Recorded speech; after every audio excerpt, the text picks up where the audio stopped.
I hated The Witcher 2 when it came out, and in this video I want to explain why. As I've mentioned in the last video about the Witcher books and the first game, I loved that those were really unique compared to what I knew from the rest of the fantasy genre. Growing up, I was used to fantasy with huge dragons, powerful mages, warriors in big armors with over-decorated swords, giant physics-defying castles, epic landscapes, and so on.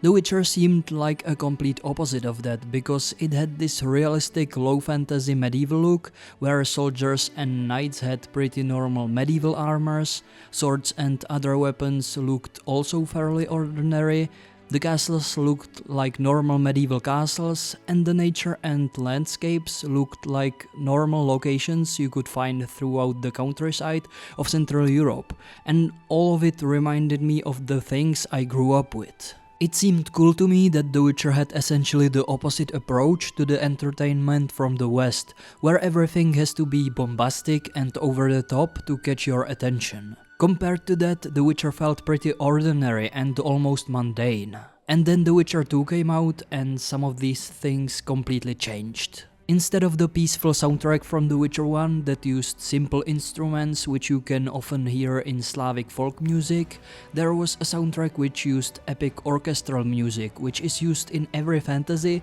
to the point that it became generic. Main theme from Skyrim or something by Two Steps from Hell would be a good example. After listening to that for a while, it all sounds exactly the same to me. So hearing this type of soundtrack in The Witcher was pretty disappointing. Right in the intro of the game, there's a huge lavalet castle surrounded by big siege weapons, and you are attacked by a large dragon. Then there's Flotsam, which is surrounded by this forest with giant trees, and when I saw this, it started getting almost unbearable for me, because a giant forest like this was way too unrealistic in my eyes, and it's just not something you should see on every corner in the world of The Witcher. I could buy something like that in Duen Canal in the heart of Brokilon, where no human can get to, but not around some small and unimportant trading post town. But despite that, I played the game further, and I got to the Kairan boss fight. When I saw this, I turned off the game, uninstalled it, and haven't played it for several years. This just wasn't The Witcher to me. What I loved about Geralt in the books is that he wasn't any kind of Superman. Even when he would win fights, he would often struggle and end up injured. It made him more relatable because he wasn't invulnerable. And yet here he was fighting this giant monster, looking more like Kratos than Geralt I knew from the books. I can't imagine the book version of Geralt fighting something like that. And I know that this is just a game, but it's just too over the top for me. It was obvious that CD Projekt was trying to appeal to the Western audience with these more epic aspects. And they were trying to appeal to that market in more ways. They've made The Witcher 2 available on Xbox as well, which wasn't the case with the first game. This is a short excerpt from Super Bunny Hop's video about The Witcher 2. The UI is big and clunky, the visual style is blurry and bloomy, the rooms are way smaller, and there are these weirdly placed wooden gates that keep you from seeing very far, and wait a minute, I see what's going on here. They consoleized it! After a failed attempt to outsource a console version of the first game in 2009, the developers decided to just do it themselves for the sequel.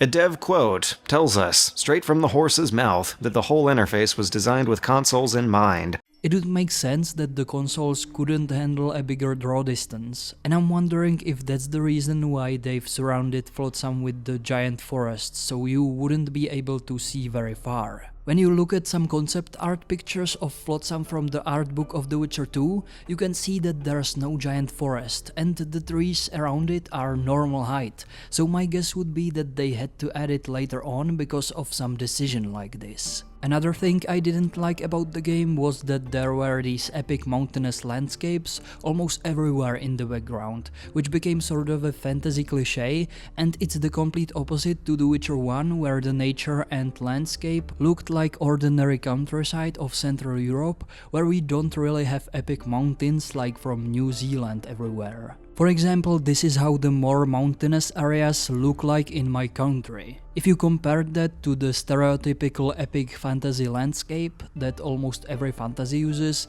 it's like night and day.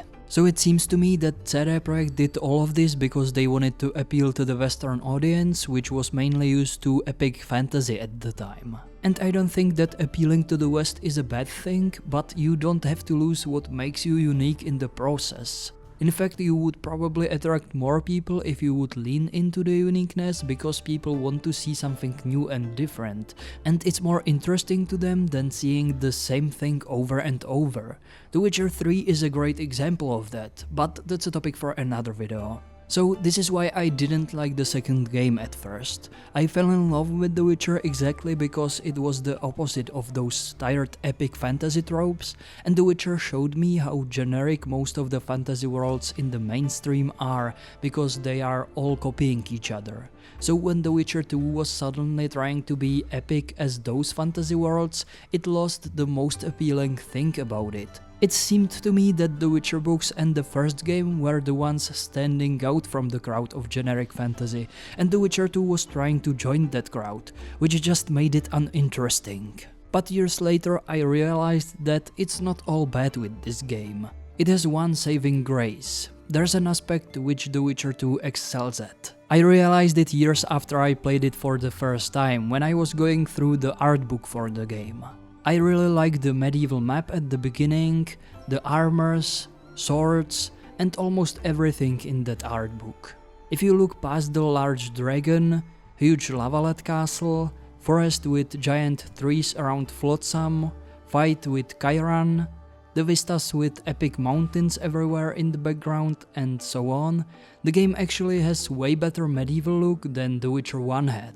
The first game wasn't bad at this, and it tried to go for the medieval look with the armors and stuff like that, but it didn't really do a good job at that. It's more of an imitation or caricature of historical armors and clothing, and for anyone who knows at least a bit about historical accuracy, it still looks pretty fantastical. It wasn't a bad start, but The Witcher 2 was such an improvement in this regard in my opinion. What I love about it is that it builds on the medieval visual and adds subtle fantasy aspects, so things like the Witcher armors, for example, aren't really historical, but you can see the medieval base they've been built upon. And I also like that even the most fantastical aspects, like for example the mages, are looking less like the typical high fantasy stereotype of a mage, but more like medieval scholars, which makes them more ordinary and unique. And it reminds me of the Hussite trilogy, which is set in medieval Bohemia, and while it's still a fantasy,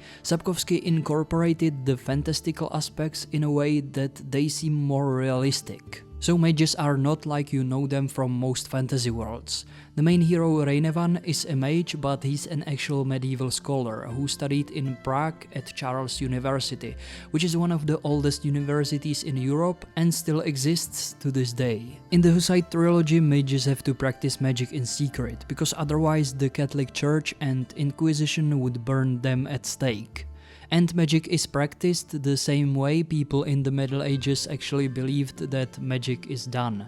You know, things like drawing pentagrams on the ground and stuff like that. Things that Faust did, for example. The main hero Reynevan is actually kind of like Faust because he's an alchemist. But anyway, back to The Witcher 2. My point with the Hussite trilogy is that I like how CD Projekt portrayed mages in a unique way, so they look sort of like medieval scholars, alchemists, astrologers, and so on.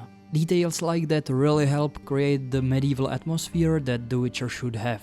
What I also like is that The Witcher 2 really focused on military and ordinary soldiers. I really like the Temerian military camp around the Lavalet castle, and I love the Kedveni military camp. Aldrin! Where are you? Aldrin! Aldrin! Aldrin! Where are you? Aldrin! Here, boy! Aldrin! I feel like this is such an underappreciated part of The Witcher in general, because most people focus just on the cool things like the Witchers or stuff around them like monsters, alchemy, the different Witcher schools and their armors.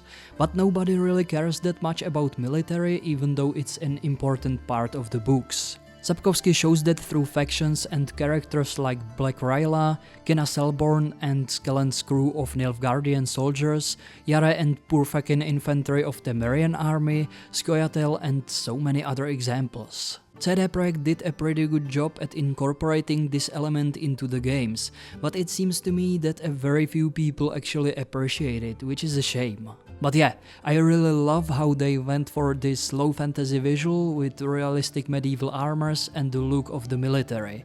Even though The Witcher 2 is my least favorite game from the series, it's the best in this regard. Even my friend Moritz, who does medieval reenactment, told me that The Witcher 2 has probably the best armors, and that some of his armor parts which he uses for reenactment are exactly the same as on some of the models of Temerian soldiers. So yeah, this was done really well, because there are even such small details like laces with brass eyelet points. And the armors in The Witcher 3 look so good because the game inherited the same medieval visual style from the previous game. And this medieval visual is why a lot of my reenactor friends love The Witcher. One of my friends from the Nazir Brigade even has his armor based on one of the 3D models of Nilfgaardian soldiers from The Witcher 2, and I think that it's the best looking armor in our LARP group. So even though the second game is trying to be really epic and over the top in some places, which made me really dislike it at first, the medieval visual turned it around and made me like the game eventually. But I still think that if the game didn't have all the epic elements and made them more down to earth, it would be so much better. Anyway, I hope that you've enjoyed this video. See you next time when we'll probably talk about The Witcher 3.